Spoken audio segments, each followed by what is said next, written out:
Sosok Mbak Rara, pawang hujan yang jadi sorotan selama ajang MotoGP 2022 lalu masih menjadi magnet bagi masyarakat. Terlepas dari keahliannya yang diklaim bisa menghalau hujan dan memindahkan awan, namun rupanya sosok Mbak Rara tak terlepas dari pro dan kontra. Apalagi setelah dirinya membuat pernyataan tentang langit milik Rara saat hadir di kanal YouTube milik Deddy Corbuzier pada Kamis, 24 Maret lalu. Ia pun menggambarkan seolah langit memiliki AC besar, di mana repotnya itu dipegang olehnya. Sontak, pernyataan Mbak Rara tersebut kembali viral di media sosial. Banyak yang berkomentar jika sosok pawang hujan fenomenal itu mulai ngehalu.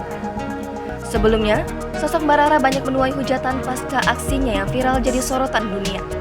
Dalam sebuah video singkat, pawang hujan yang direkomendasikan oleh Menteri BUMN, Erick Thohir itu curhat saat dirinya mengetahui bila dirinya mendapat nyinyiran dan hujatan dari netizen. Dengan suara bergetar dengan mata memerah sambil menahan tangisnya, ia berujar tak masalah bila dirinya harus mendapatkan hujatan. Kendati mendapati hujatan dari netter, namun dirinya tetap berterima kasih dengan para pendukung MotoGP. Jangan lupa subscribe, share, komen, dan like ya!